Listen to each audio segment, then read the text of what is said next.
Ladies and gentlemen, this next segment of the podcast is brought to you by the Heritage Foundation. For over 50 years, the Heritage Foundation has been America's outpost in Washington, fighting against the D.C. federal bureaucracy and working to secure a future that allows Americans to flourish. You see, for too long, conservative principles have been ignored by many of the very leaders claiming to fight for America. But the Heritage Foundation is proud to hold our leaders accountable and stand up for America's founding principles, paid for by the Heritage Foundation. He's here. He's here.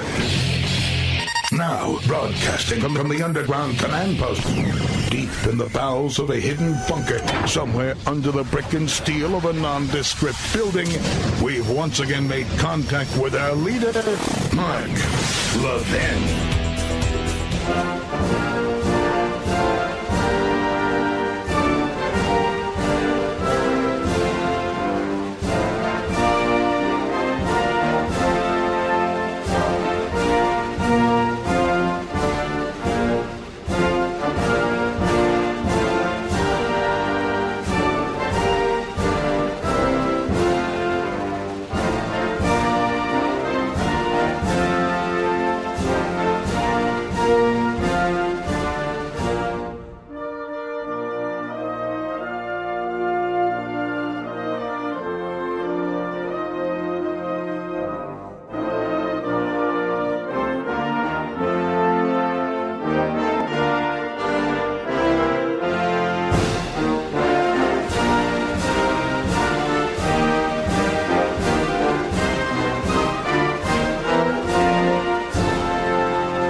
You're listening to the Memorial Day edition of the Best of the Mark Levin Show. You know, we do things a little differently here. We dig and we think and we play and we think. And so I'm thinking to myself, as I watch these TV shows, not a lot, some, and I watch all the spinning when it comes to those who are saying, well, if we only knew about Biden, and they knew about Biden. And then there's more debate over the cancer issue and so forth and so on. How irrelevant it all is to most of our lives. Now, we're curious. I'm curious. We'll look at it, but it's a drumbeat. One day it's something, one day it's another. And I got to thinking, I'm watching clips. Mr. Producer put some clips together, some very nasty Democrats saying very nasty things about President Trump, about our country. Just horrendous. You know, folks, language is an important thing. We've talked somewhat about this before, and I've taken a look at this issue of language. And all weekend long, particularly on these so-called Sunday news shows, it's negative language, negative language, negative language. I've divided language into negative language and positive language. Things are uplifting, concepts that are positive, words and terms and phrases that promote free societies, free speech, healthy dialogue, and then the opposite. You know, sloganeering, name-calling, which are all intended to shut you down and shut me down. And you hear it all the time. So I think it deserves a very careful look. You and me together. So in Chapter 4 of On Power, not on drugs, I've never done drugs, on power, we look at language. Now, again, I'm not going to read the whole book, but I want to give you a flavor for this because I think you're going to find this intriguing. And after all, it was written for you. An author writes a book for the audience. They don't write it for themselves unless they're egomaniacs like, Jake Tapper. I don't write autobiographies. We have people who are 12 years old. They're writing memoirs about themselves. Have you noticed that, Mr. Producer? Like I care. That'll never happen with me. I won't do that. Or self-help books, like they know anything about self-help. I write about topics that interest me, I feel are compelling to you, that might interest you. It helps break down what's taking place in our society. And so I point out there are endless treatises, ancient and new, on rhetoric and dialectic approaches to thought and communication. And rather than get into long and largely esoteric inquiries and the history of both, although I personally find it fascinating, but that's me, it's more useful for the purpose of this book on power to evaluate language as it applies to the present-day applications of negative and positive power. Remember, negative power is largely coercive power. Now, in Marxist and Islamist regimes and regimes of that sort, totalitarian regimes, negative power can turn into genocide. As opposed to positive power is based on the Judeo-Christian heritage, the promotion of individual liberty, unalienable rights, free will, and those things that make a successful and happy and prosperous human being. Language has many purposes, of course, but at its core, language is about what? Communication. There are many types of communication and many purposes for it. And so I organize them into two basic categories, the power of language and the power over language. The power of language and the power over language. Again, this distinction has been discussed over the ages, and even in recent times, in an infinite number of ways, but I shall use them here to make certain fundamental points, understanding that they're distinguishable in significant ways. That's power of language and power over language. The pursuit and maintenance of negative power requires the utilization of negative techniques of communication, including what? Manipulation, deception, repetition, deceit, concealment, distraction, and fear-mongering, and language that is intimidating, self-serving, and orchestrated. And I got to thinking, isn't that what the Sunday shows are, America? When you have the likes of Chris Murphy of Connecticut out there, and AOC, and Bernie Sanders, and the rest, isn't that what that's about? It's an approach that seeks to arouse prejudices and stifle independent thought. The purpose is to exert power over language and to control the population without moral reservations. In fact, morality itself is said to be relative or nothing but an abstraction, concealing the rot of open societies and democracies and obfuscating and exploiting the people. Now, in the political context, when language is applied this way, it strikes a central part of the democratic system, denying the body politic information with which to make knowledgeable, qualitative, and collective decisions. Is this not our media? Is that not CNN and MSNBC and the Post and the New York Times and the rest of it? Of course. This is the intention of its practitioners, whether they be journalists or politicians or academicians. And communication of this sort exists for the purpose of arousing and angering the citizenry and exhorting them to action that is destructive of the existing society and their own lives and lifestyles in service to the demagogue and his aims.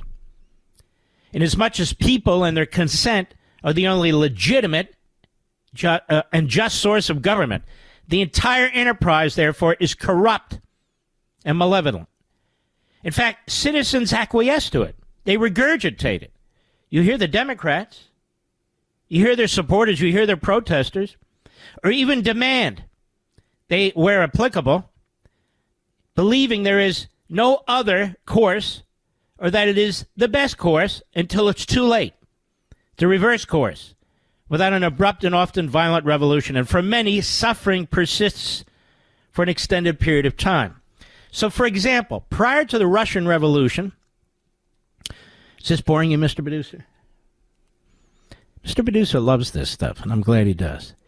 Britannica finds that in Vladimir Lenin's 1902 pamphlet, What is to be Done, and I own one of those pamphlets, he argues, and I'm quoting Britannica here, that is, Lenin argues, that the propagandist, whose primary medium is print, explains the causes of social inequities, there's the word, inequities, such as unemployment or hunger, while the agitator, whose primary medium is speech, seizes on the emotional aspects of these issues to arouse his audience to indignation or action. Agitation is thus, writes Lenin, the use of political slogans and half-truths, like warmonger, Hitler, Half-truths, slogans, half-truths, outright lies to exploit the grievances of the public and thereby mold public opinion and mobilize public support. Propaganda, by contrast, is the reasoned use, says Lenin, of historical and scientific arguments to indoctrinate the educated and so-called enlightened members of society, such as party members. So he's saying, look, we got to use propaganda against our own people so they see things the way we do. And then we have to use slogans, grievances, to get the masses on our side. Well, let me ask you something.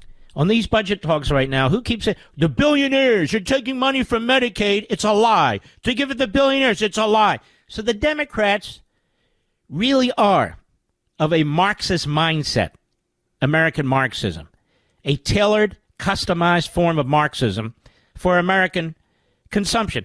They really are that, just based on the language they use if you listen to it. Now, the combination of agitation, that is for riotous activity like you see on our college campuses, with propaganda, that is the brainwashing and the agitation, as Britannica further explains, is called agitprop, A-G-I-T-P-R-O-P. You're going to learn from this book, which is the shortest book I've ever written, the most concise book I've ever written, but a power-packed book. Agitprop. The term agitprop originated as a shortened form of the agitation and propaganda section of the Central Committee Secretariat of the Communist Party of the Soviet Union. In other words, it's a Lenin invention. And this department of the Central Committee was established in the early 1920s, responsible for determining the content of all official information. But, Mark, it's the United States. What are you talking about? You remember the vaccines? You remember the Hunter Biden laptop? Do you remember that unit they wanted to set up at DHS and they never really took down? The monitoring of your language, the monitoring of your post by the federal government. Remember all this? It's hard to forget, isn't it? Now, this department of the Central Committee was established to do what the Biden regime was trying to do to you and me. Watching over all forms of mass communication, mobilizing public support for party programs and so forth. Isn't that what the media are, really? The Democrat Party wing?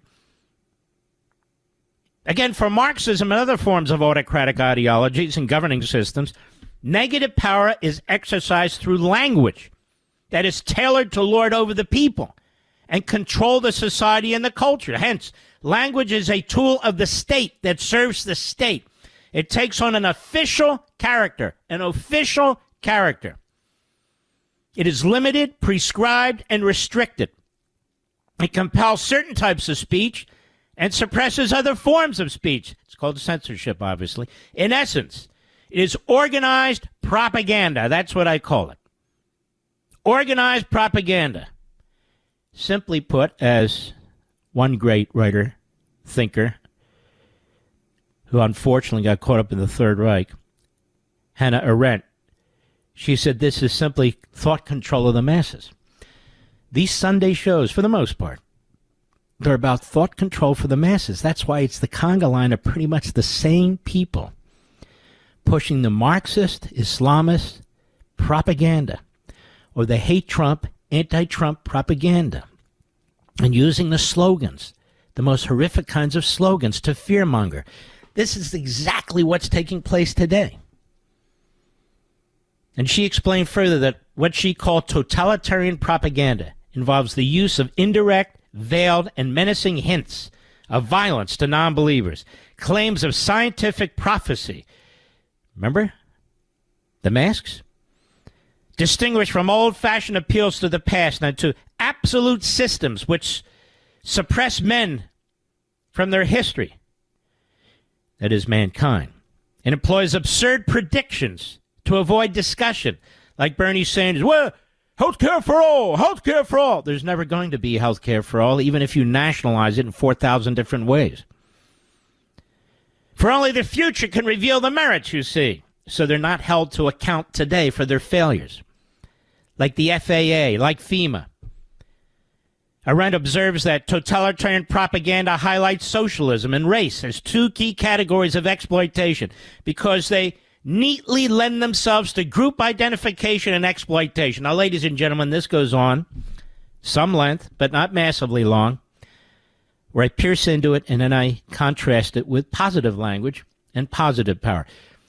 So we're going to go through this over the next few months. I'm not going to overwhelm. I'm not going to bore. I hope this piques your interest. You can get On Power now on Amazon.com. And let me just remind you, when you order it during the pre-order period, they're already starting to discount it. I think today it's 11%. It's eventually going to be 40, 45, 50. If you order it now, you take a ride. You take a good ride. And when they get it to 40, 45, 50%, it applies to you.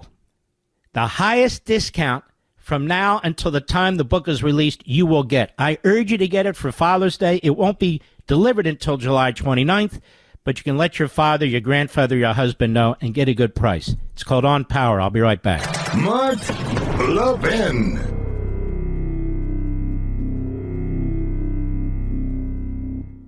This Memorial Day, the Heritage Foundation recognizes the sacrifice and devotion of the servicemen and women who've given their lives so that Americans can enjoy the freedoms we have today. And as we reflect on these sacrifices, we should also recognize the men and women currently serving in the United States Armed Forces and the sacrifices they're making every day to keep our freedoms alive. Unfortunately, the U.S. government doesn't always honor those sacrifices very well. A declining defense industrial base and a nuclear arsenal that some say is quickly being outpaced by China are some of the most pressing issues facing our military right now. Defense experts at the Heritage Foundation have spent significant time investigating these issues, and they now have solutions. Go to heritage.org/Levin. That's heritage.org/LEVIN. Get access to Breathtaking, the Heritage Foundation's newly released nuclear documentary. You'll also find their latest report on how the U.S. can take action now to revitalize our declining defense industrial base. Again, check out their documentary, Breathtaking, and you can find these eye-opening resources at heritage.org/Levin, heritage.org/LEVIN, paid for by the Heritage Foundation.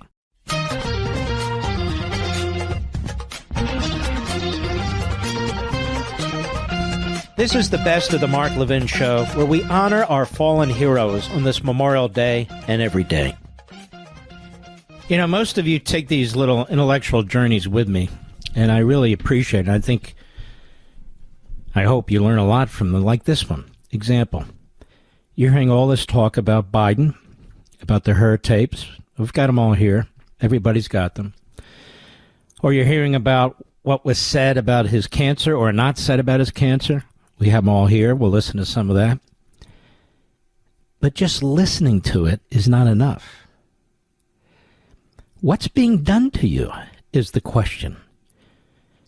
That is, what kind of language are they using? What kind of propaganda are they using? How they're trying to brainwash you and so forth.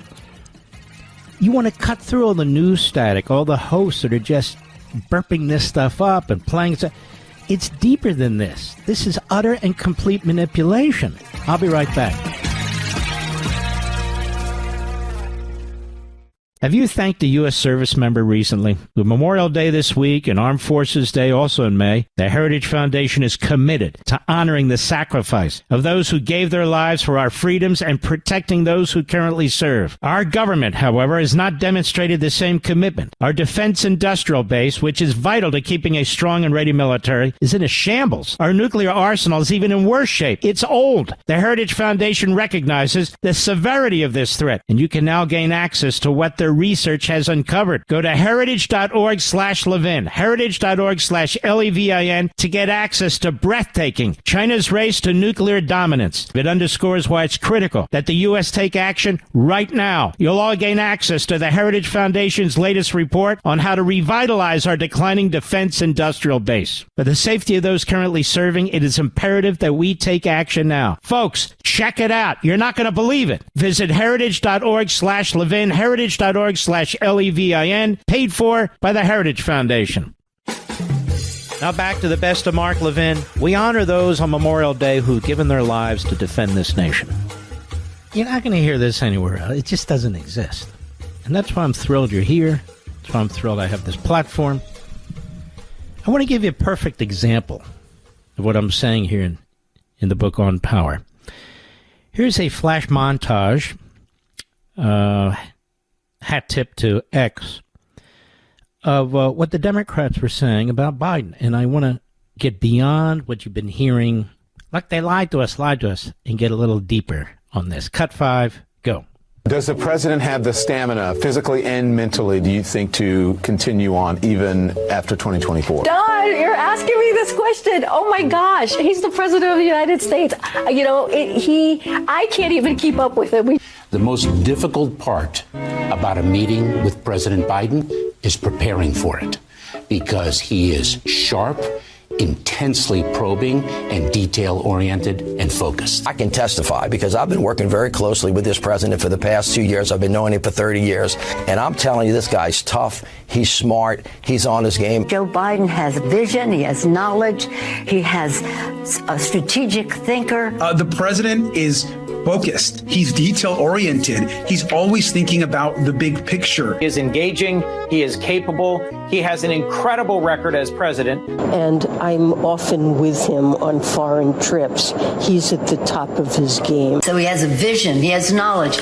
He has judgment. He has a strategic thinking. I met with the president, 5 or 6 weeks ago, and he seemed fine to me. I have complete confidence in the president. I have watched him expertly guide meetings of staff and cabinet members. I could not have more confidence in the president. I would just tell you that I meet frequently with the president, and every single time I meet with him, he is just fine. But he is, again, knowledgeable, wise. Incredibly sharp, incredibly probing, incredible command of the details. He is sharp. He is on top of things. There is nothing to these challenges, these suggestions that somehow he's not sharp and he's not capable. We see Joe Biden up close. We know how attuned he is to the issue. And you're going to see how smart he is. And all right, that's enough. It goes on, and rightly so. So what's going on here? They're lying to us. They know they're lying to us. Power. The pursuit and maintenance of negative power. Power requires the utilization of negative techniques of communication, including manipulation, as I just said, deception, repetition, concealment, distraction, and later you would have heard fear-mongering. In language that is self-serving and orchestrated. This is what tyrannies do. This is what tyrannies do. This is why it is so pernicious. So pernicious. This is totalitarian propaganda, as I again explained in the chapter. This is totalitarian propaganda. That's what it is. Now, what you would have also heard if I let it continue, but it's enough already, is the attack, the smear, the character assassination, the woe is me of anybody who raised what is in fact a fact. What is noticeable by all of us with our own eyes and our own ears. And so there was an entire campaign, again, a totalitarian propaganda campaign to try and persuade us, or at least bully us, that our eyes were lying, that our ears were lying. This is what totalitarian propaganda is all about. This is what the Democrat Party and our media are all about. You can look at it as they talk about Trump, Hitler, threat to democracy, repetition, deceit, lies, over and over again. It's more than propaganda. It's a power play. It's done in communist regimes. It's done in fascistic regimes. It's done in Islamist states. And it's done by the Democrat Party and their media day in and day out against us, we the people. It's not a mistake. It's a strategy. The goal is to subvert, from the book, to subvert the civil society, to undermine our values and our belief systems, to corrupt the public spirit and the public place, to reject questioning, challenges, to shut down debate and discussion in service to the totalitarian mindset. And in this case, the Democrat Party and its demand, its insatiable demand for power. Unlike positive power, which I'll touch on tomorrow, I won't overwhelm you with this stuff today. And it goes on, it explains it in far more detail. And we are subjected to this day in and day out by the mass media and the Democrat Party. It is day in and day. You're hearing now, today, the Republicans want to cut Medicaid, but they don't. And they've explained it 1,000 times. They want individuals who have healthy minds and healthy bodies, many young men, to get off the sofa and to work at least 20 hours a week in order to be qualified for Medicaid. Under Reagan and then later with Newt Gingrich, you had to at least try to get a job or you didn't get Medicaid. That was all changed under Obama. And so now what the Republicans are saying, look, there's people who need it. Medicaid was set up for poor kids. That's what it was set up for. And it's expanded to others. But it was never intended as a welfare program for able-bodied and able-minded individuals who don't look for work. And so the Republicans are saying, we're going to cut them out. They were never supposed to be part of the program. That'll free up money for other things. So the Democrats are running around saying they want to cut Medicaid for the billionaires. They want their negative power. They use negative language. They use the language of totalitarians. The language of totalitarians. And they're fear-mongering, they're manipulating, they're deceiving, and they couldn't get away with it but for their media, which is exactly the same mindset. So this entire book on power, there's just a tiny little piece, language, and I've given you a little piece of a little piece, is something that I think is so relevant to what's taking place today that it'll just click in when you're hearing it. You can talk to others about it and alert them to what's taking place. I do the same thing when it comes to the issue of freedom, when it comes to rights, and so forth and so on. I'm excited about this book. I've written a lot of books. And when I finished this book, I was excited about it. I said, man, this is the best I can do on this subject. I learned a ton. And it's crucial that I pass it on to you folks in an understandable way. So when you're watching this stuff, you know exactly what's going on. Or when there's a debate over a program, you know exactly what's going on. Or when there's changes to election procedures, of course you know they're trying to steal an election. But it's important to know more. That these are movements. That these are strategies. That these are the kinds of things that the Democrat Party and the media, and not just Democrats, some Republicans, but mostly, let's be honest, mostly the other side, that they are using, tools that they are using from totalitarian regimes, whether they be fascist or Marxist or Islamist. They're not using the tools of the framers and the founders. They're not using, the tools of republics and democracies. They're trying to crush them. They're trying to usurp them. And this is what's important to understand. Now, Jamie Raskin, this is a guy I am itching like hell to debate on my TV or radio show. Right here. But I can't get him. We've tried 1,000 different ways. Because he is the epitome, the quintessential autocrat in my view, as his father was. And I want to debate this stuff with him. I want to confront him. I want to challenge him like nobody else will or nobody else can. No offense, I'm just saying.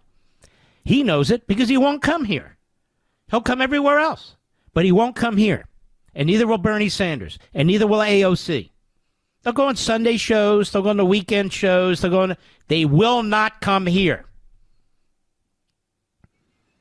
Now here's Raskin, October 2023. Now the other interesting thing is there's absolutely no accountability. Why? Because the entire ideology is immoral. It's unethical. It's not about telling the truth. It's not about being held to account. It's about power. Do what you need to do to get power. That's why I said we've spent a lot of time, decades, talking about liberty and tyranny. We've spent decades talking about rights, unalienable rights, and the abuse of rights and the change of the nomenclature when it comes to rights, economic rights, social rights, this right, that right, which of course has nothing to do with unalienable rights that the founders were talking about, but nonetheless. So I'm watching, I'm listening, I'm reading, I'm studying, I'm going, wait a minute, this is liberty and rights. Yes, where they come from, crucially important. What was meant, crucially important. But power determines if you have them. Power. And so I got to break this thing down. I've got to break it down. And that's what I've done in this book for you. Jamie Raskin, this is, let's see, a year and a half ago, October 2023. Jamie Raskin, October 2023. Hat tip Western Lensman on X. I try to give everybody credit the credit's due. And you have Wolf Blitzer. Wolf Blitzer's a propagandist of the left. He spews negative language to support negative power. That is the kind of political, governmental, societal, and cultural power that runs counter to our founding. And most of them do. And now you'll be able to analyze it and break it down with a simple book, with a simple title on power. Here's Jamie Raskin, cut 6, go. Does this raise alarms about whether President Biden is fit to serve another term in office? And this was the attack on Robert Hur, the special counsel. I must have 5 or 10 clips here of politicians and people in the media attacking this guy, Robert Hur, who doesn't appear to have a political bone in his body. And when you listen to these Hur tapes, and you can listen on your own, and I think some was played on Friday by Larry, was it not, Mr. Producer?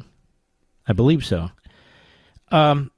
You'll see how the attack on Robert Hur was another totalitarian attempt to change the subject, to threaten those who dared to threaten their power, and so forth and so on. Go ahead. Well, undoubtedly, that's what Robert Hur, who comes from my state, he's a Maryland Republican. Undoubtedly, that's what he intended to do with those. So Robert Hur is one of these Republicans that's not a Republican. He's a Republican by registration, but he's not really a party guy. He's just one of these kind of establishment Republican guys. But you see, Raskin is a Stalinist. So he turns him into sort of this fire-breathing Republican, which the guy is absolutely not. Why?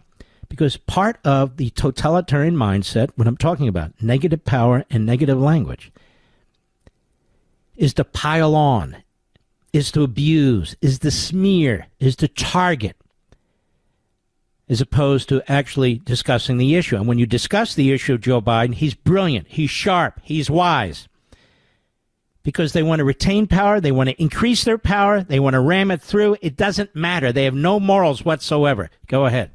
I spent an hour with President Biden and the entire Democratic caucus, where he regaled and entertained everyone for an hour and went through all of the extraordinary... First of all, it's regaled, but who cares? Go ahead. His administration, including the Inflation Reduction Act. We've got the best economy in the world right now, the creation of millions and millions of jobs. Okay, it literally goes on for many minutes here. Jamie Raskin is a Stalinist, in my humble opinion, like his father was. He's really good at this. He goes on about all these programs that were passed, and Hur is a Republican, he comes from my state, and he's never going to tell the truth about Biden and Biden's mental state. He said they were there an hour, and he was really, what did he say? Fantastic. And he knows he wasn't, but it doesn't matter. It's not about truth or morality. It's about coercion. It's about thought control. Power. I'll be right back. Mark Levin.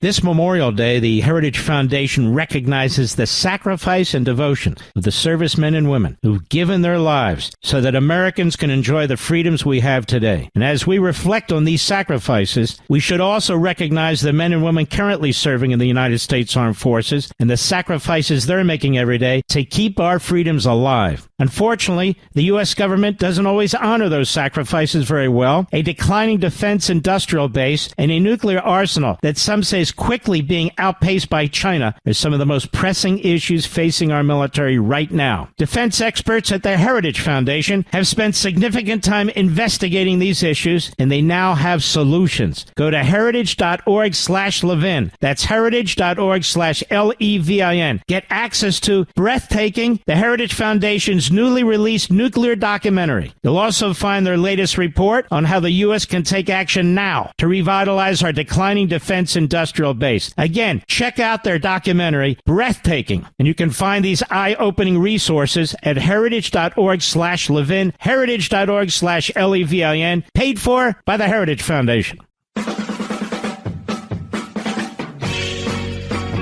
You're listening to the Memorial Day edition of the Best of the Mark Levin Show. I really want you all to be fluent in this. There's millions of you. The more you're fluent in it, the more we can save this republic. Because even this budget debate, as I said, they're going around Medicaid and Medicare, and the Republicans this and the billionaires that.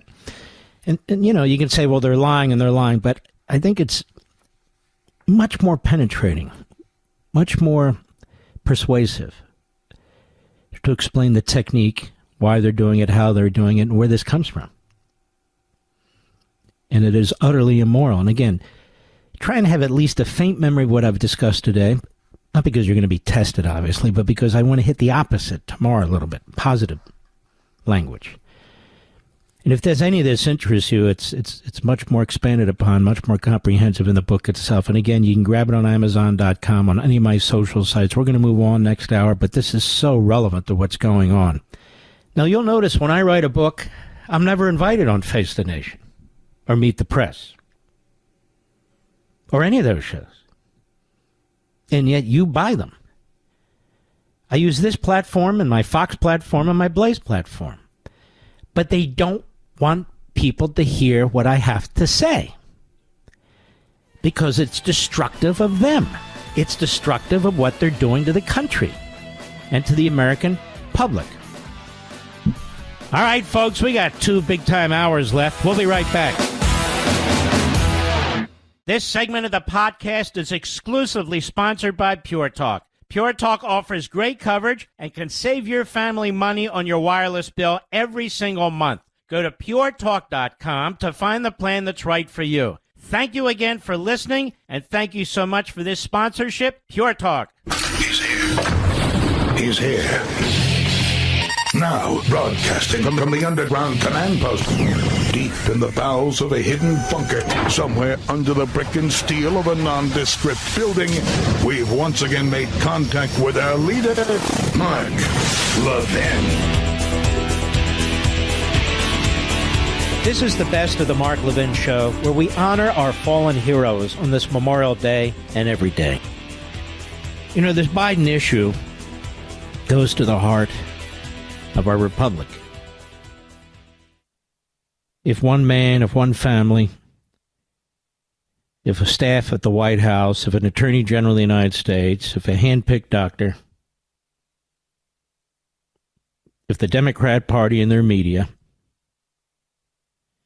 if they can do to the American people what they did, then what will they stop at? Nothing. Nothing. I want to give this some foundation, some context, and then I want to get into this a little bit. And when we take calls at the bottom of the last hour, I'd be very curious about your input on this. But this was something that I actually discussed in 2022, and I used the word possible dementia. You may recall this, Mr. Producer, on TV, and I was waved off. I was waved off. I was looking for the clip, but I couldn't find it. But I was waved off. No, you can't say that. In any event, it rose, a lot of eyebrows rose, but I could see. I I could tell, as I told you, we have a family member who's quite ill with Alzheimer's. But I want to start this now to remind you what I said a year ago on Fox. I did an entire monologue on this. And I'll tell you what's interesting is when I do these monologues here on Fox, on Blaze, it is amazing how events catch up with the monologues. These monologues that I've done on Fox about Qatar, look at the exposure now about what Qatar is and what Qatar has done. Nobody was doing that.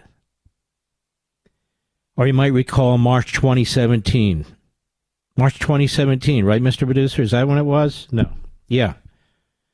March 2017. We played it on the anniversary, I believe, on how we put together the spying on Donald Trump. Nobody was doing that.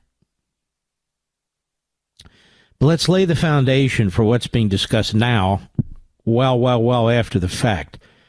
And so this is from June. What is the date? I don't remember, Rich. I don't have it in front of me here.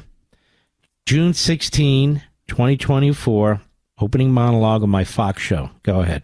We see Joe Biden. We see how he walks. We see how he stares. We see how he gets angry and how he cringes. This issue of dementia is a serious issue. I should know. I've had 2 people in my family who've had Alzheimer's and 1 who had moderate dementia. It's not funny. It's very upsetting. It's depressing. To watch somebody deteriorate like this, and in the early stages, they know they're deteriorating. And then how the family has to care for the person, wants to care for the person. It's not funny.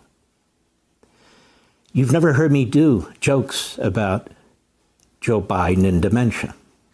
Oh, I'll make jokes about him on other things, but not that. And Potter Stewart said about pornography once, I know it when I see it. I know dementia when I see it. I think I speak maybe not for all, but for many people, many families who've seen this. The telltale signs. It's not a mystery when somebody's deteriorating. Everybody gets old and they have memory issues. They'll forget a name here and there. They'll mix things up. That's to be expected. That's not what we're talking about here. And this is why I'm so disgusted that Joe Biden is running for president, that his family wants him to run for president, that the people around him are like a Praetorian Guard pretending he's as sharp as a tack, that the American media are playing along, in fact, playing defense. It's the United States of America. We're talking about the President of the United States. We're talking about one branch of government that controls whether we go to war or not and what type of weapons we use, among 1,000 other things. You see men in the past, healthy men, in their 50s. You've seen what the presidency does to them. We're the greatest country on the face of the earth, and we are facing China, Russia, North Korea, Iran. We have issues going on in this country that are ripping us apart. You can see what's going on our streets, the crime, the drugs, the anti-Semitism. It's not good enough for a president to do well in a debate or do well in a State of the Union speech, and everybody says, see, he was great for 90 minutes. And by the way, let me interrupt. This was before the debate. Go ahead. Many people who have dementia or Alzheimer's, early stages, can do that sort of thing. That is, you look at them and you say, actually, they're doing okay. But they're not doing okay. The job of a president is 24/7. There's a reason Joe Biden has taken vacation 40% of his presidency. There's a reason why he won't have give and take press conferences on a regular basis. There's a reason why his staff walks around him when he goes to and fro from the helicopter. There's a reason why we're seeing on television what we're seeing, and we're hearing what we're hearing out of the president's mouth, because he's not well. Again, I'm not saying that as a joke. He's not well. People have heart disease. I do. People have diabetes. People have all kinds of things. And people have mental health issues. And it's not funny. But it is utterly unconscionable and irresponsible for the largest political party in this country to be nominating somebody for president who they nominated before when he wasn't well, when the vast majority of its members know damn well that what I'm saying is the truth. And the hosts in every news organization in America know what I'm saying is the truth. And the people who've met with him, Schumer, Hakeem Jeffries, Nancy Pelosi, who go out and lie for him, they know I'm telling the truth. We have a report from the special counsel, Robert Hur, who was investigating Joe Biden for crimes related to classified information. And he found that he committed crimes. And he did so willfully under the Espionage Act. And didn't do so with presidential protection. He did so when he was a senator, when he was a citizen, and when he was vice president. But he says, I can't charge him because the Department of Justice has taken the position that you can't charge a sitting president. Plus, he says, he's not mentally fit. And so what happened? The special counsel came under a withering attack from the White House, from the Democrat Party, from the leadership of the Democrat Party, from their campaign operatives, from the media. But the man speaking the truth, he didn't have an issue with Biden as president or being president. He had an issue when he interviewed him for 5 hours. And we have an Attorney General of the United States who will not release the audio. We, the people, we have a right to hear the audio, especially now, when we're making a decision about the presidency. When we see what we see and we hear what we hear, we want the audio. He comes up with some kind of cockamamie privilege. He goes over the White House. Only a president can assert privilege. Biden asserts privilege to protect his audio. This is a sham. They don't want transparency. The special counsel said Mr. Biden's memory was significantly limited, both during the recorded interviews with the ghostwriter in 2017 and in his interview with our office in 2023. These aren't national security secrets, the audio. The argument that, well, it could affect other investigations, how preposterous. Anybody remember the release of grand jury testimony from Bill Clinton with the cigar? Was that a national security secret? They come up with these lies. He also said, we have also considered that at trial, Mr. Biden will likely present himself to a jury, as he did during our interview of him, as a sympathetic, well-meaning elderly man with a poor memory. That's not good enough for President of the United States. We had a report out of the Wall Street Journal by Annie Linsky and Siobhan Hughes. Now, these two have come under withering attack. They're not Trump supporters. They're reporters. Reporters tend to be Biden supporters. They're liberals, I'm sure. I don't know. But they're under attack because they dared to write an article, behind closed doors, Biden shows signs of slipping. Participants in meetings said the 81-year-old president performed poorly at times. The White House said Biden is sharp and his critics are playing partisan politics. No, the Democrats are going to run somebody for president. How is this partisan politics? Well, he's going to be the nominee. That's the problem. When President Biden met with congressional leaders in the West Wing in January to negotiate a Ukrainian funding deal, he spoke so softly at times that some participants struggled to hear him, according to 5 people familiar with the meeting. He read from notes to make obvious points, paused for extended periods of time, sometimes closed his eyes for so long that some in the room wondered whether he had tuned out. Now, it goes on, and of course, it has the White House pushing back. It has the White House calling people they interviewed to tell them to call the Wall Street Journal back and tell them, actually, it wasn't as we thought. This is a scam. Now, there's another 4 or 5 minutes of this that we will play, if not in the next segment, after the bottom of the hour, but all of this was before the debate. And why am I playing this? I'm playing it because we knew, the media knew, the Attorney General knew, the staff knew, his wife knew. And if he hadn't done that debate, he would have been their nominee. And even more, as I keep saying, I said yesterday, the 25th Amendment of the United States Constitution should have been triggered a long time ago by Kamala Harris. She knew, and by that cabinet, they knew. This was a massive, massive cover-up. This is a scandal, the likes of which this nation has never experienced. On top of another scandal, the effort to destroy Donald Trump through lawfare. The nation never experienced that either. But keep something in mind that I keep pointing out. These two scandals were occurring simultaneously. The effort to destroy Donald Trump, to bankrupt him, in the effort to protect Joe Biden, who is mentally disabled. And that's what the ruling class did. That's what the Democrat Party did. That's what the media did. I'll be right back. Mark Levin.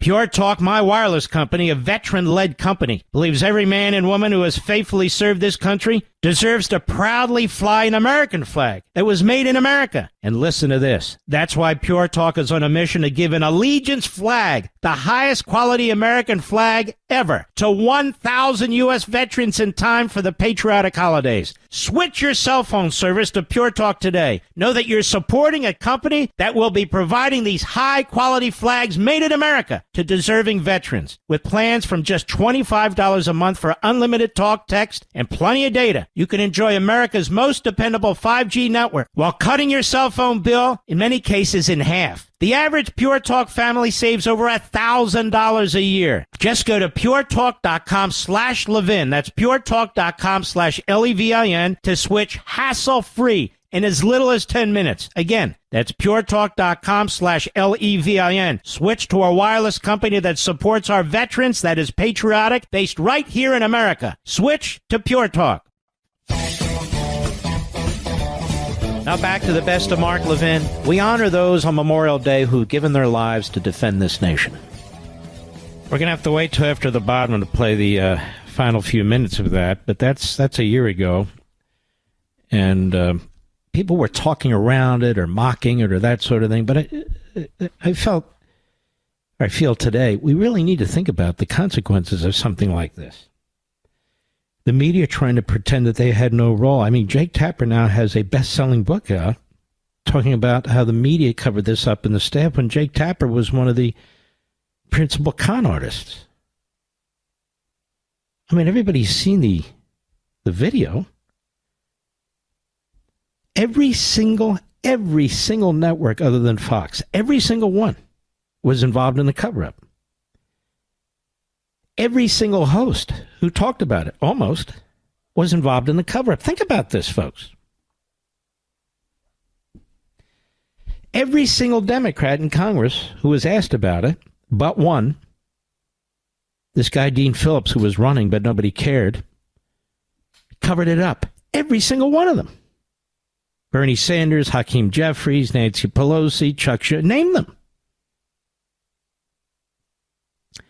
Now, what hasn't been discussed any further, of course, is not only is it a danger to the United States, this man was meeting with foreign leaders.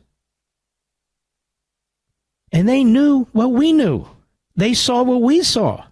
Foreign leaders. This issue of the auto pen is a very, very serious issue. We're going to have Chairman Comer on the program in hour 3 at about 8:20 p.m. Eastern, because they think they know one or more of the staffers who was involved. I don't know that he'll disclose it on the program, but I will probe to see what he knows. Now, you can't have nameless, faceless staffers using an auto pen on legislation, on executive orders, on proclamation. I mean, what the hell is going on here? And then they ran him again until they had to pull him. But they wanted to do it again. That's the point. You have the cabinet that was involved in a cover-up. You have the vice president who was involved in a cover-up. You have Milley, the head of the Joint Chiefs of Staff. He was involved in a cover-up. The Attorney General of the United States was involved in the cover-up. Look at the extent, the breadth and width of this cover-up, of this scandal. The ruling class, the people who control the presidency and the House of Representatives and the Senate. Look what they were doing. At the same time, they were destroying our justice system to try and take out Donald Trump. Let me be as clear as I know how. They were trying to take out Donald Trump to clear the pathway for Joe Biden, who was incapable of functioning as a president. That's what the ruling class was doing. They were using the power of government in the greatest cover-up in American history to try and get Biden through another election. And then they were using the power of the Department of Justice, of U.S. attorneys, of local DAs, of an attorney general in New York to try and take out his main opponent. It wasn't one or the other. It was both. Both were taking place. And now finally you'll hear some people talk about this tomorrow. But I've been talking about it. We touched on this yesterday. I'm trying to underscore the point today, just how thoroughly diabolical this sabotage was. And you were the target. You were the target of the whole thing. We'll be right back.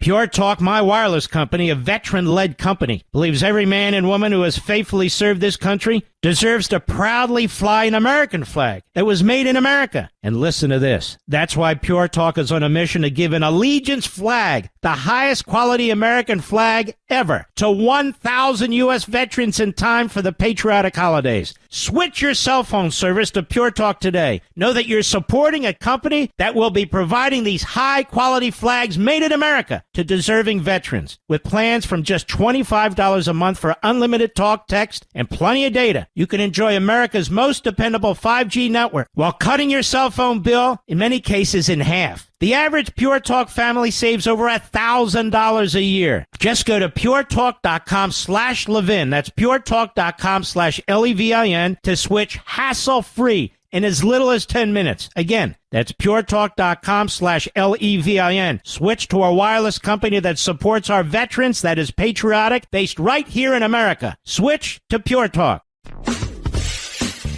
You're listening to the Memorial Day edition of the Best of the Mark Levin Show. All right, let's take a listen to about a year ago of the second half of what I was explaining about Joe Biden. And I go into some very significant particulars, I believe. Go ahead. The Democrat Party is running a man for president who shouldn't be president. Who shouldn't be president. We have a 25th Amendment to the Constitution. Section 4 of the Constitution requires the Vice President of the United States and the Cabinet to care more about the country than they do their own party in power.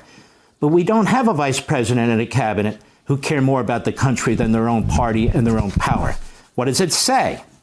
Whenever the Vice President, a majority of either the principal officers of the executive departments or of such other body of Congress may by law provide, transmit to the President pro tem of the Senate and the Speaker of the House of Representatives their written declaration that the President is unable to discharge the powers and duties of his office, the Vice President shall immediately assume the powers and duties of the office as acting President.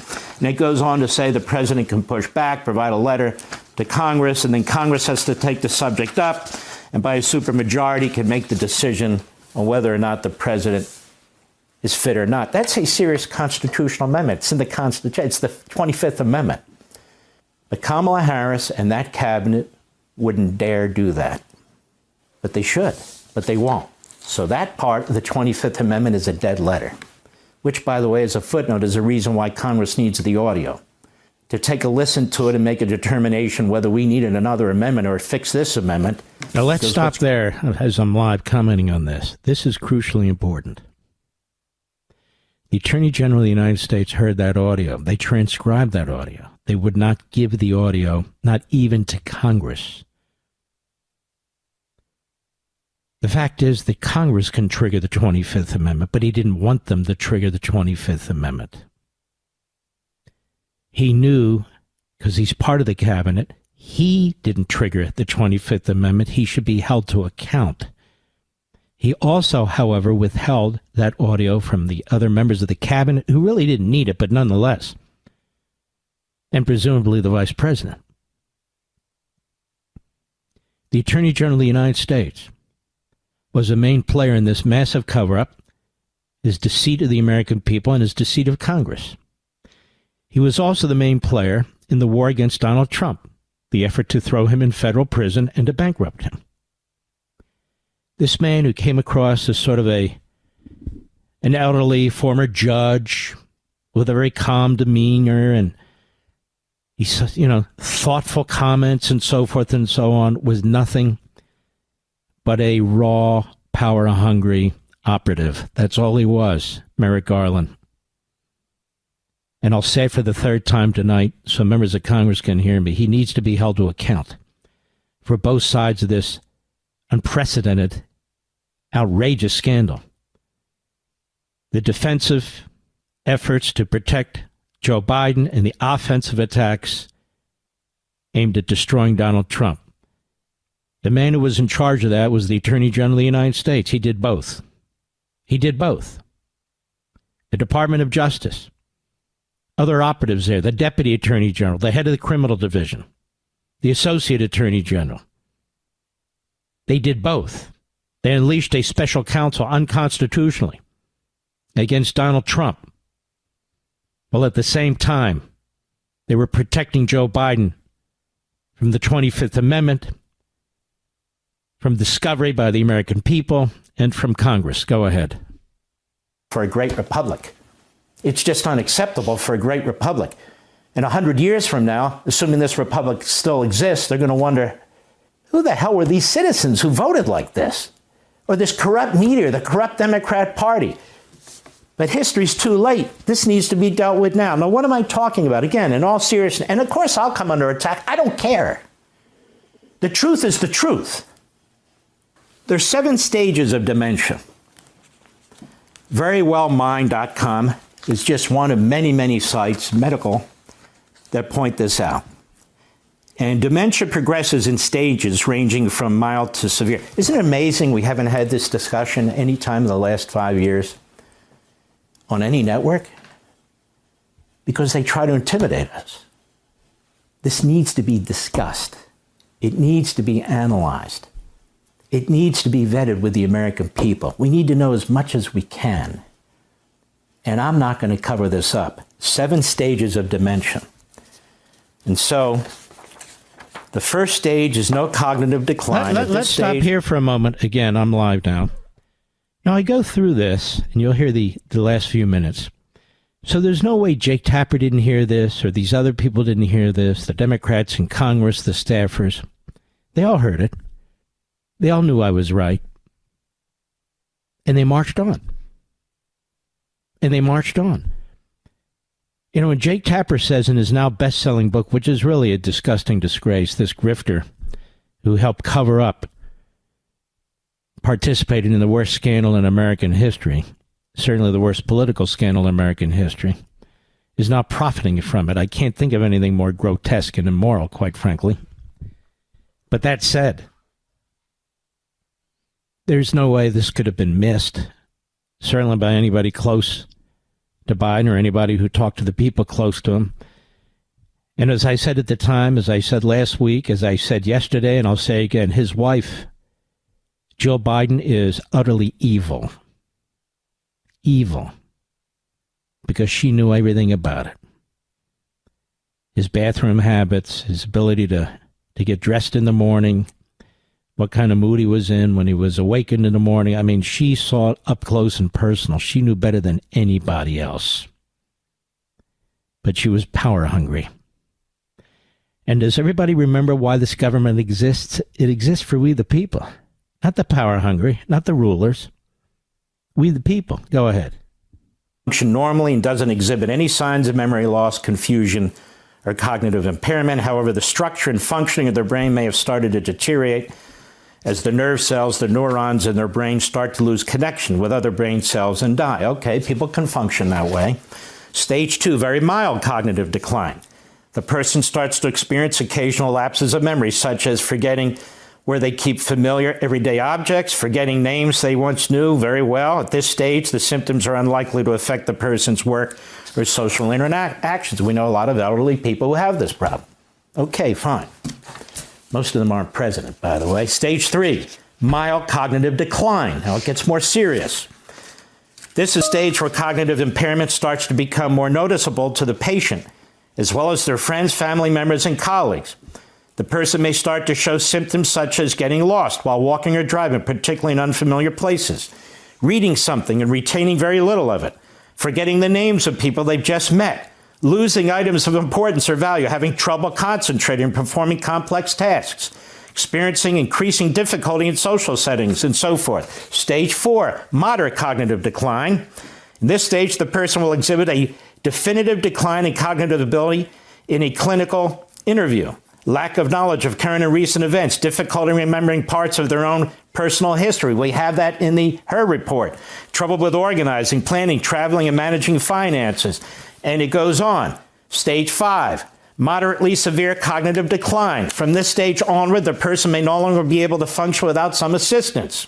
Some of the symptoms: difficulty recalling an important detail, such as their address, phone number, or high school, or the date of their son's death, or when they were vice president, I would add. Disorientation in terms of place and time, such as confusion regarding the season, date, day of the week, or time of the day, or mixing up names of people, or turning in the wrong direction and staring into the sky. And other problems like trouble with making decisions. At this stage, the person can likely still remember their own name and the names of their spouse and children, but they may struggle with recalling the names of their grandchildren. They may be able to eat and use the bathroom without assistance, but may need help with tasks such as deciding what to wear and so forth.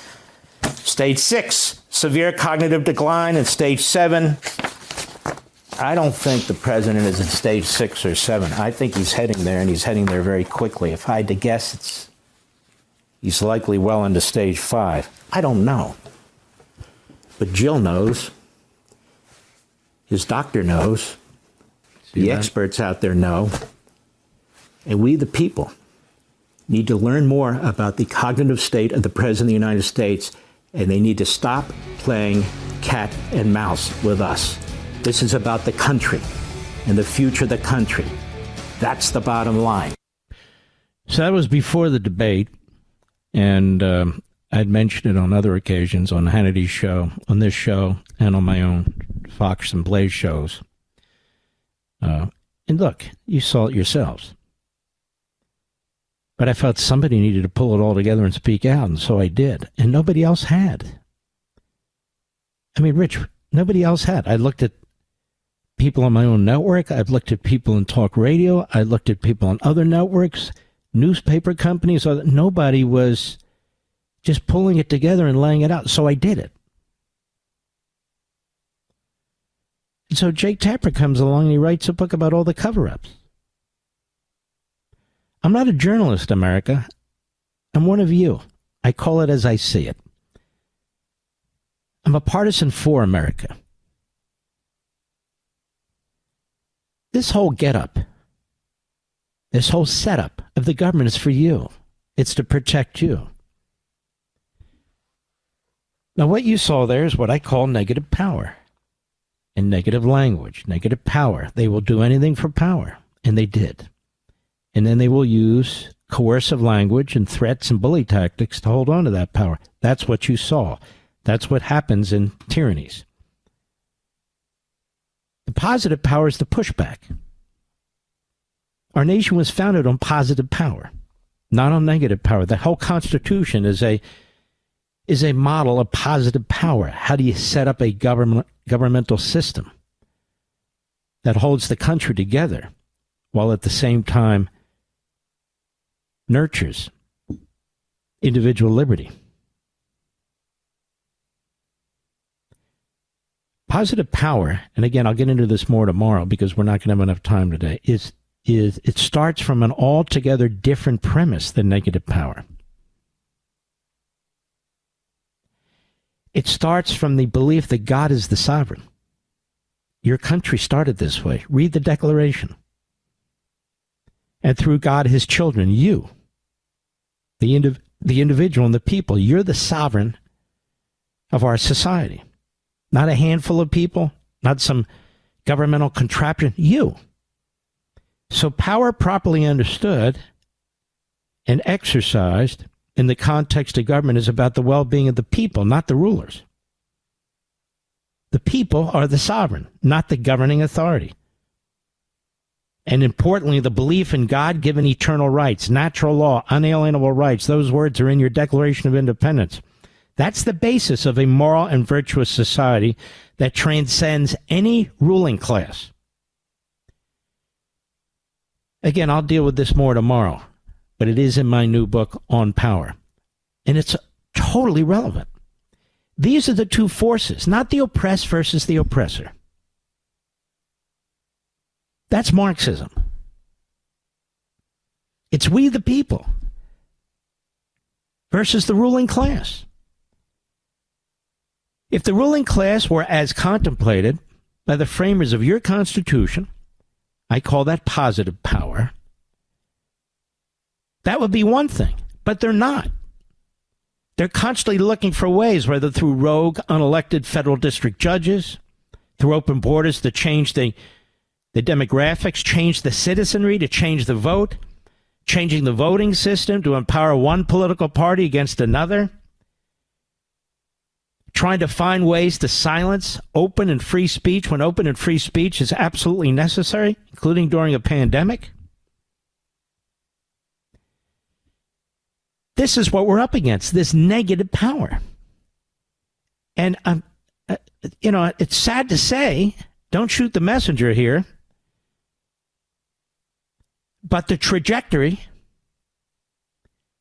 whether it's in our country with respites like Ronald Reagan and Donald Trump, but the trajectory in Europe for sure is in the wrong direction. That is, negative power is devouring positive power. That's what's happening. Positive power, one's approach to life and role in society more involves practices and decisions and values and beliefs that together form one's life philosophy. That results from learned, cognitive, reactionary, experiential, or even instinctive thought processes. And, significantly, faith. Now, that doesn't mean everybody has a faith or believes in religion or even believes in God. But that's what our society was established on, whether they believe it or not. And they get the benefit from the society that is established that way, whether they want to believe in these things or not. I'll be right back. Mark Levin.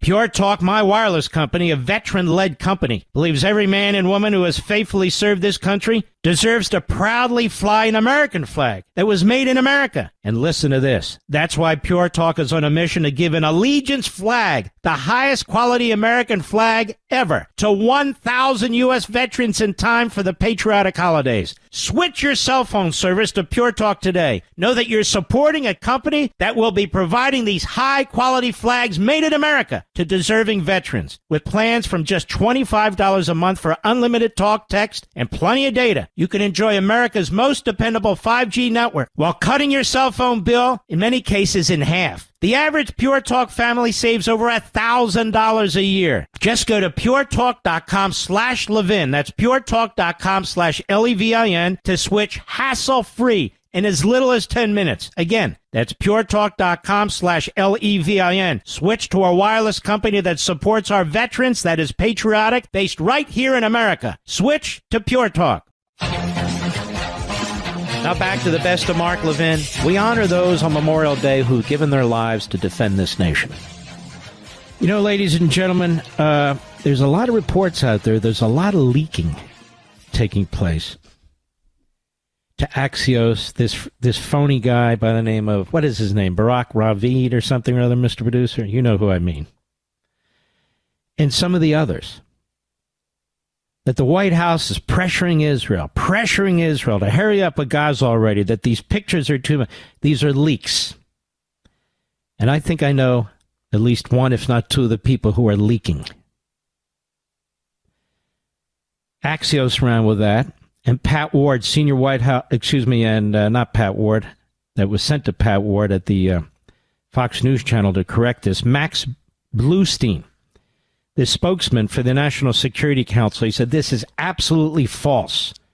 Israel has had no better friend than President Trump. We continue to work closely with our ally Israel to ensure that remaining hostages in Gaza are freed, that Iran never acquires a nuclear weapon, and that every opportunity for regional economic prosperity, especially the expansion of the Abraham Accords, is exploited. As Secretary Ruby explained over the weekend, what the president is saying is he doesn't want to end the war until Hamas is defeated.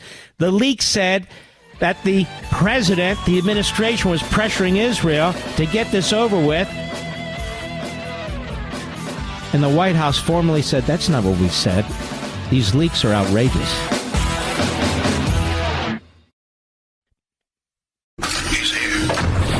He's here. Now, broadcasting from the underground command post, deep in the bowels of a hidden bunker, somewhere under the brick and steel of a nondescript building, we've once again made contact with our leader, Mark Levin. This is the best of the Mark Levin Show, where we honor our fallen heroes on this Memorial Day and every day. Well, a lot has happened since I signed off the air last evening. As a matter of fact, it happened minutes after I signed off the air. The execution of two young human beings by a terrorist assassin. And I want to read something to you. I want to read to you the criminal complaint that was filed in the U.S. District Court for the District of Columbia.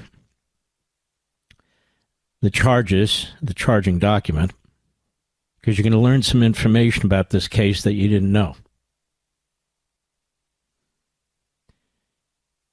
Christina Hagenbaugh, duly sworn,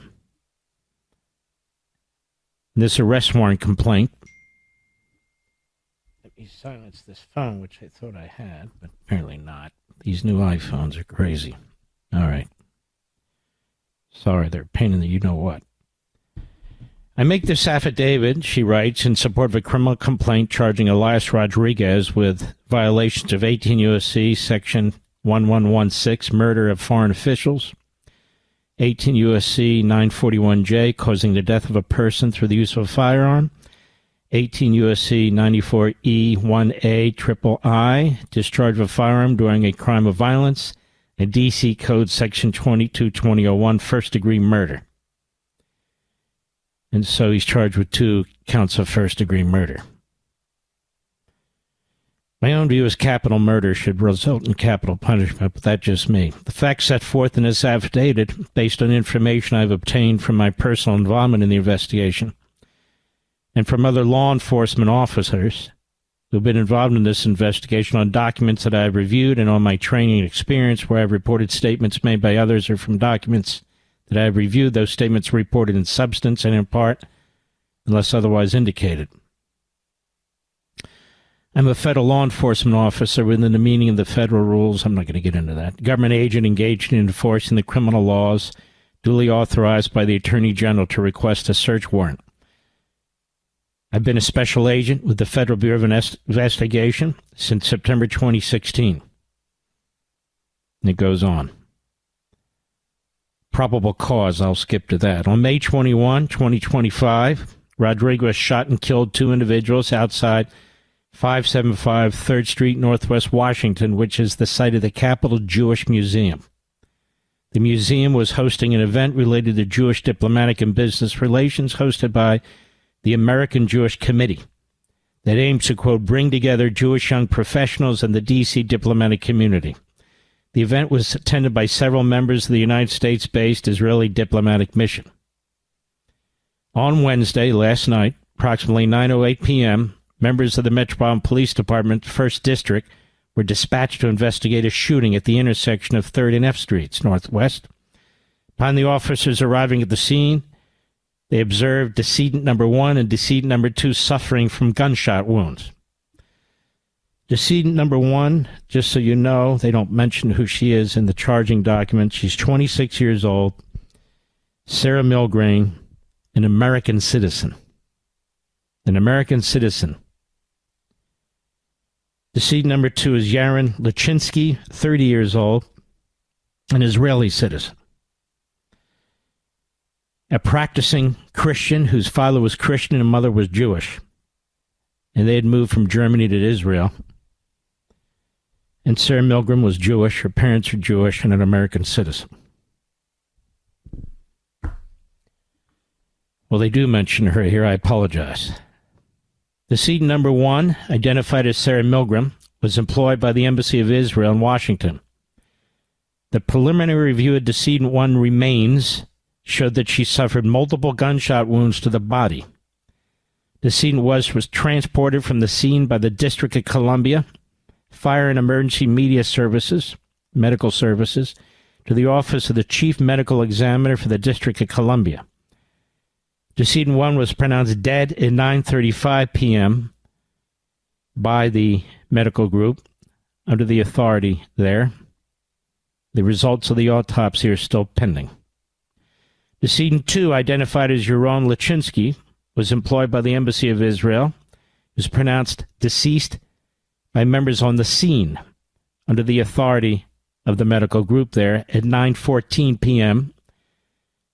He remained on the scene during the initial processing and until members of the medical team conducted their preliminary investigation of his remains.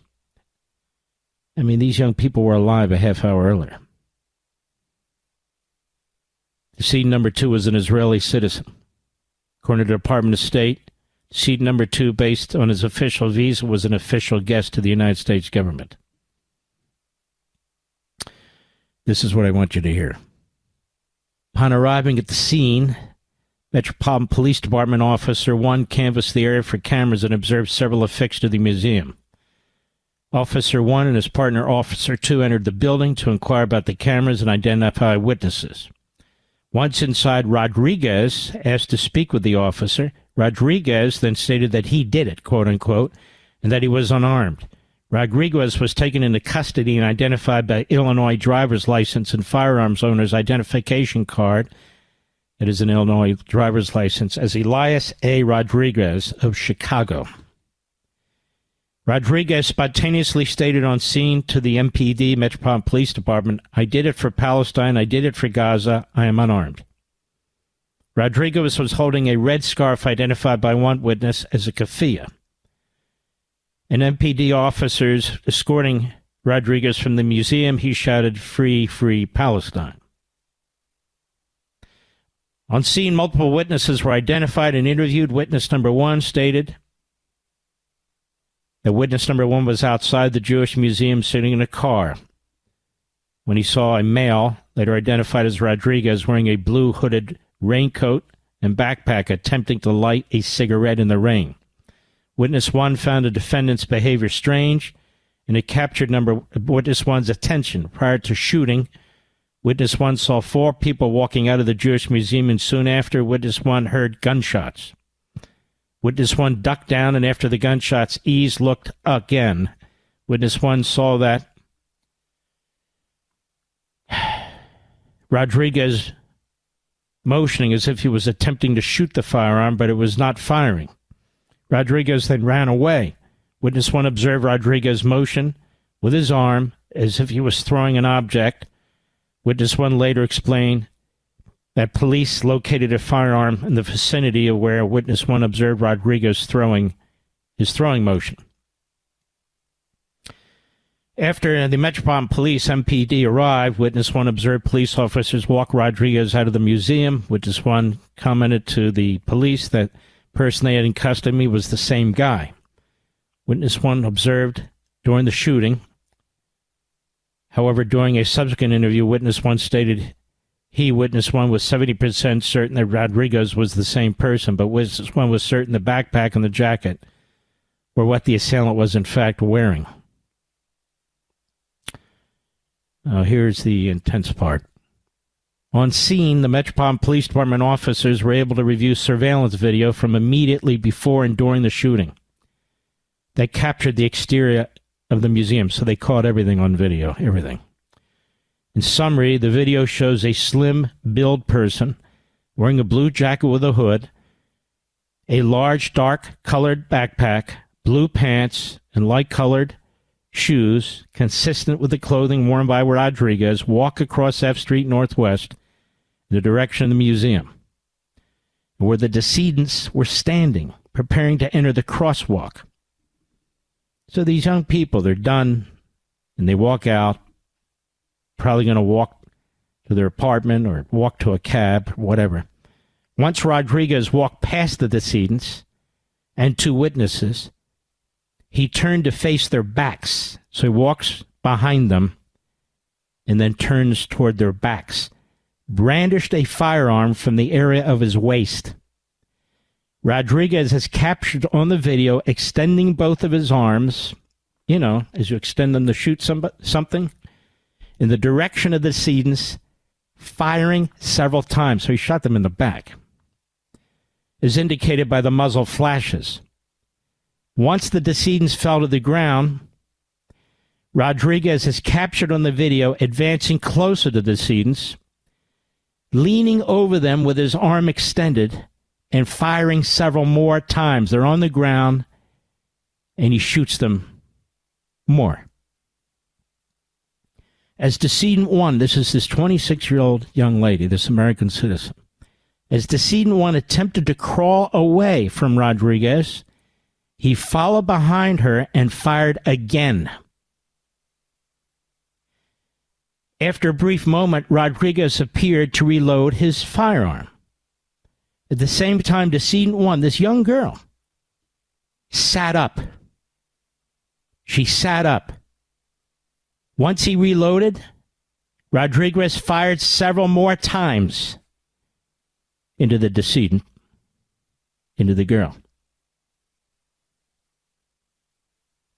Apparently, the young man was dead after he was shot when he hit the ground. But the young lady was crawling away for her life. He shoots her more. He's reloading his pistol. She sits up, and he executes her. Rodriguez is then captured jogging back in the direction of 3rd Street Northwest and southbound in the direction of where the entrance to the museum is located. D.C. Department of Forensic Sciences members responded to the scene. So here's where he goes in. He pretends, oh, you know, he's out of breath, this, that, and the other thing, and so forth and so on, and then he confesses. According to airline records provided by United Airlines, on May 20th, that would be the day before yesterday, he flew from Chicago O'Hare Airport in Illinois to Reagan National Airport in Virginia. Additionally, according to records provided by United, Rodriguez declared and flew with a firearm in his checked bag. Thus, Rodriguez crossed state lines with a firearm. Based on facts described above, there's probable cause. Now, that's interesting. He declared, additionally, according to records provided by the United Airlines, he declared and flew with a firearm in his checked bag. All right, so then he accessed it legally and so forth. That's pretty rough, isn't it, Mr. Producer? She's crawling away, and he keeps shooting her. Then she sits up, and he kills her, executes her. And the young man obviously didn't know what hit him. He's shot from behind, you see. More when I return. I'll be right back. Mark Levin.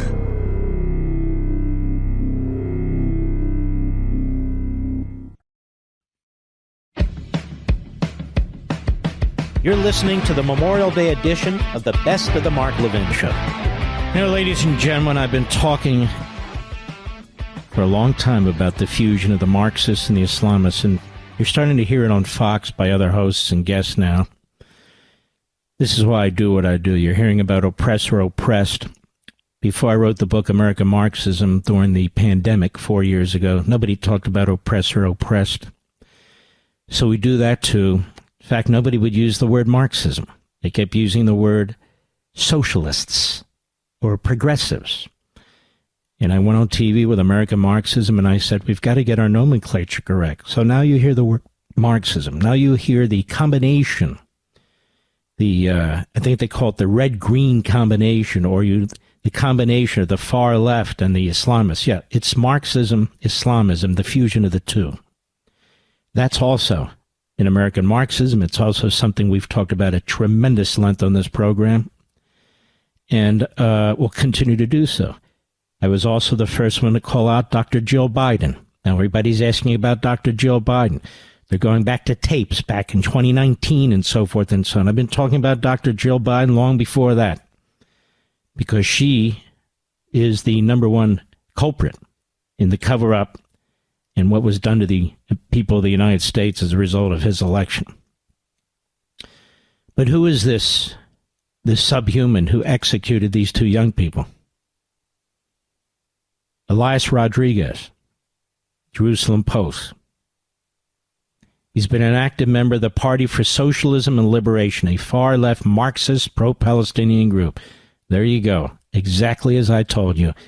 This fusion between the Marxists and the Islamists. He's a native of Chicago. He's 30 years old. He held a red kippah and shouted, "Free, free Palestine." You've seen that? You've seen that? As I roll down here.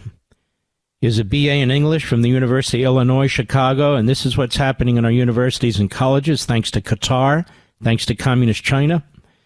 He worked as an oral history researcher at the History Makers Digital Archive, and most recently as a profiles administration specialist at the American Osteopathic Information Association. Yep. Made a political donation to the Joe Biden campaign in 2020. 2017, he attended a protest in honor of the anniversary of the death of Laquan McDonald, a 17-year-old boy who was fatally shot by a Chicago police officer. I want to go on about this guy because he's a Marxist. And we have Marxists in Congress. We have Islamists in Congress. This is why Bernie Sanders hates Israel, hates Netanyahu, hates the government there. That's why he embraces Tlaib, he embraces Omar. There's the two Islamists. They all embrace AOC, who is a Marxist. Stick with me. I know what I'm talking about. We'll be right back.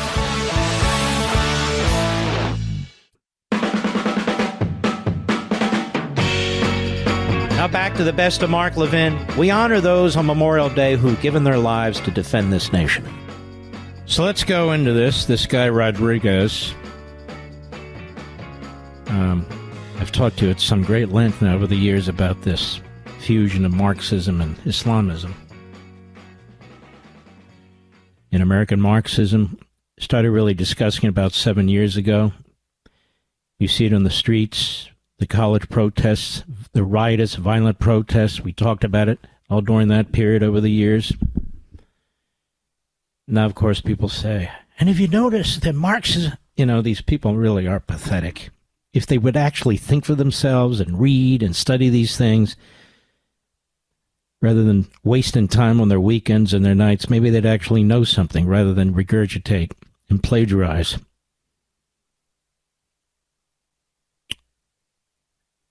He also said that this is Rodriguez, told Liberation magazine in 2017, the wealth that Amazon has brought to Seattle has not been shared with its black residents. Companies whitening of Seattle is structurally racist, this is him, and a direct danger to all workers who live in that city. So do we in Chicago and all across the country want a nation of cities dominated and occupied by massive corporations, where only the rich and white can live, and the vast majority of us must live on edges of the city and society, living in deeper and deeper poverty? Sounds like Bernie Sanders, sounds like AOC when she fought Amazon. So Amazon said, you know what, we're not going to come into your district. On Thursday, this Marxist organization, the PSL, they said that Rodriguez is not a member. He had a brief association with one branch that ended in 2017. We know of no contact with him over 7 years. We have nothing to do with the shooting and do not support it. Yes, but it demonstrates his mindset, ladies and gentlemen. Nevertheless, in a picture from April 2025, a person resembling Rodriguez appears to participate in the PSL Chicago Socialist Reconstruction Study Group at the Restored Bookshop in Chicago. Additionally, according to Open Source Intelligence, an X profile, Twitter, has surfaced that seems to belong to Rodriguez. One X user calls The user Elias, the account started to actively publish on X in October 2023, just 2 weeks after October 7. Posted content including a video calling to bomb Tel Aviv and words, Happy New Year, death to Israel. Furthermore, Rodriguez's suspected blue sky profile picture shows the two terrorists who attacked the Jaffa light rail in November 2024. It goes on. So the guy is a real violent Marxist-Islamist. That's what he is. Just go up and shoot two people randomly. One apparently died right on the spot, shot them from the back. And then that young lady, 26. That's why they kept hearing the gunfires. You know, you figure one, they said he kept firing and firing. Because he executed her. In the initial shot, she crawled away. Leaned over her and shot her again. Then he's reloading his pistol and she sits up and kills her. And he also unloaded on the young man who'd been on the ground. So this guy, it's just. Now,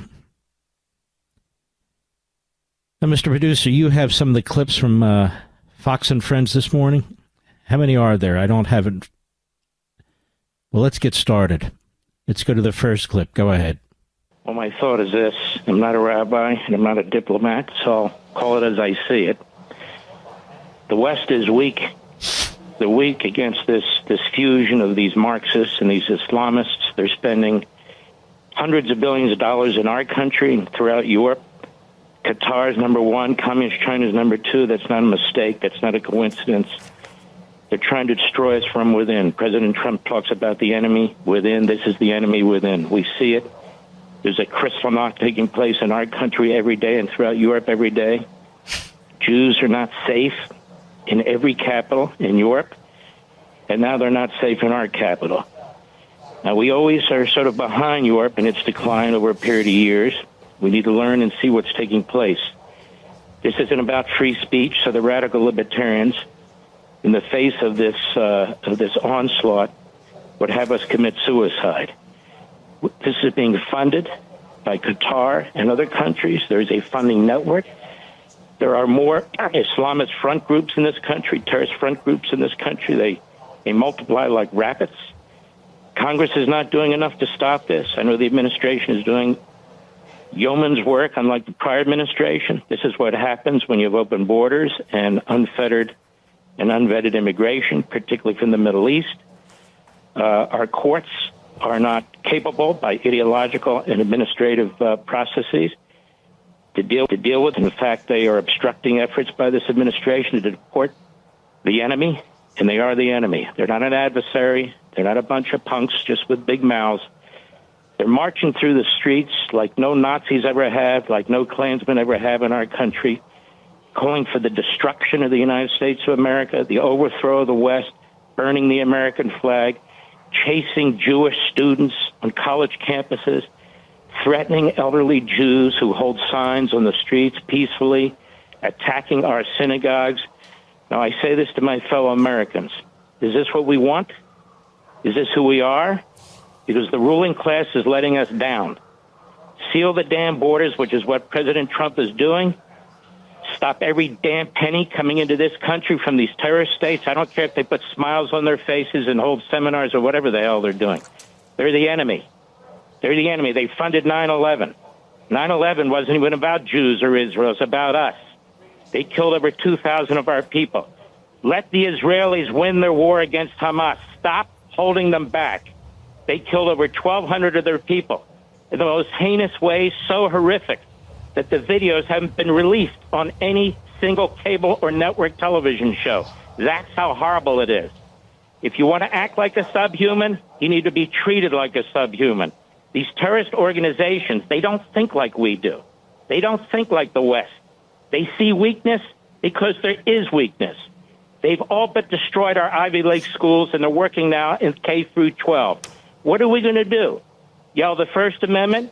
Free speech? What are we going to do? Allow them to keep pouring money into our country, buying sporting events, buying politicians, buying businesses, and then pretend when they put smiles on their faces and they're driving around in their Mercedes-Benz that they aren't the terrorists that they are? How many more reports have to be published about the amount of money that's being poured into this country by these terrorist states like Qatar, like Iran? We can allow Iran to get a nuclear weapon? The president says no. Isn't it time that the entire nation says no, rather than a debate on whether we can manage a nuclearized Iran? They want to destroy us. They've tried to assassinate our president. How many more signals do they need to send us? What else do they need to do?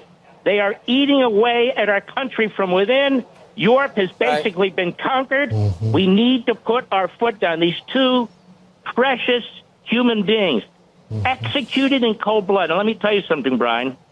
In 3 days, we'll be on to the next subject. Never even think about them again. They took hostages. They raped them. They murdered them. They starved them. They tortured them. They executed them. They're still 20 of them, in tunnels in Gaza. And the Israelis are being told to back off. Our media uses Hamas statistics, Hamas lies to turn the world against the Jews in Israel and against the United States, to affect public opinion. The same American media that lied about Biden lie about these terrorist regimes and what's taking place in Gaza. And our Congress, the Bernie Sanders, the Tlaibs, the Omars, the AOCs, they have a lot to answer for with this Marxist-Islamist crap. And the fact of the matter is, they boycott the leader of Israel, Netanyahu, because they hate Israel. They say, oh, we don't mind Israel. It's Zionism we oppose. Zionism is the establishment of the state of Israel. It's the only indigenous people on the face of the earth that are now allowed to be indigenous. So we have to have a discussion in this country, but I'm not a rabbi and I'm not a diplomat. So I'll pray and I'll talk, but it's time for action. Were there more clips, you said, Rich? Let's go to the next one, please. Go ahead.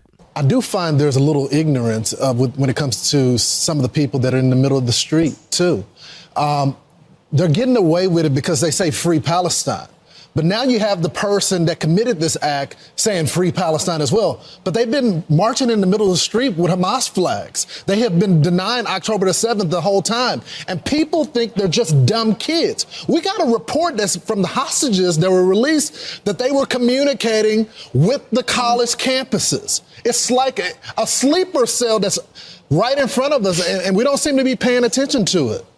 That is brilliantly put. And like this guy, Khalil, isn't it funny that Democrats are defending him? Every disgusting reprobate. They circle the wagons to defend them. The Constitution that they've trashed and attacked. The framers who wrote it, they attacked and trashed. Now they wave it around like there's some First Amendment right to be a mouthpiece and a leader for a front group that seeks to overthrow our colleges and destroy our learning. The West is under attack. This is a war against the West. People need to understand the mentality that we're up against, whether it's the Marxists or the Islamists. They have a joint venture to take out Europe and now the United States from within. Just as Reagan destroyed the Soviet Union without firing a shot, they intend to destroy the United States without firing a shot. They're doing a hell of a good job of it. Look at the rot in our colleges and universities. We scream about the First Amendment and free speech. We don't even have academic freedom. The faculty hires the faculty. They hire people of the same ideology, the same mentality. We're brainwashing our children. We taxpayers are paying for this. We parents are paying the tuition for this. We have a say in this. This isn't about free speech. This isn't about civil liberty. This is about whether we survive as a free nation. And it is happening now. Donald Trump is fighting it as best as he can. The Democrats are basically the umbrella for all these reprobates and malcontents and so forth and so on. They have them within their own midst. And we have some, I don't even say we, they're not Republicans, some of these phony isolationists who have their own platforms and so forth out there. Israel's going to drag us into a war. We're in a damn war. Don't you understand? They're in our country right now. They want to kill us. They want to take down our towers. They're destroying our universities. It's not a matter of Israel dragging anybody into anything. This is a war on London. It's a war on Paris. It's a war on Amsterdam. It's a war on Washington and New York. And it's happening in front of us right now. Whether the media wants to report it fully or not, it is taking place right now. And we'll have a little more when we return. I'll be right back. Mark Levin.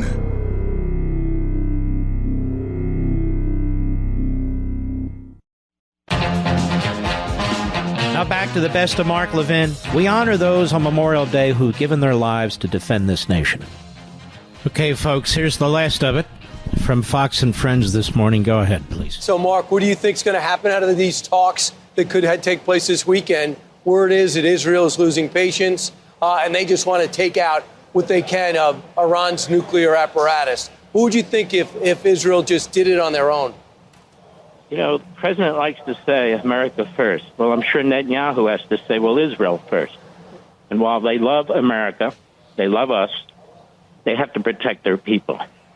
And for them, it's life and death. Just as it was for us after 9/11. We didn't ask Israel's opinion, Europe's opinion, Asia's opinion, anybody else's opinion. We knew what we had to do. The prime minister knows what he has to do. Hamas must be defeated. I don't care how many envoys we send over there and all the leaks to Axios and all the rest. Hamas must be defeated. That's number one. Number two, Iran must not get a nuclear weapon. And if there's a deal and the Israelis don't feel it's sufficient, then the Israelis need to take care of business. It's that simple. Because President Trump won't be president forever. These guys play long ball. They not only want to destroy the state of Israel, they want to destroy the United States. Their war is not just with Judaism, it's with Christianity, it's with other Muslims that don't embrace their Islamist viewpoint. They slaughter their own people more than anybody else does. So true. This is evil on earth, and people need to understand that. Mark, you mentioned AOC and you mentioned Omar. Well, someone in D.C., a reporter asked Ilhan Omar a comment. Can you at least just comment on this? And she didn't. Listen. Congresswoman Omar, can I get your reaction to the shooting that happened in D.C. last night? I'm going to go for now. I'm going to go for now, Mark. Couldn't even say condolences for the family.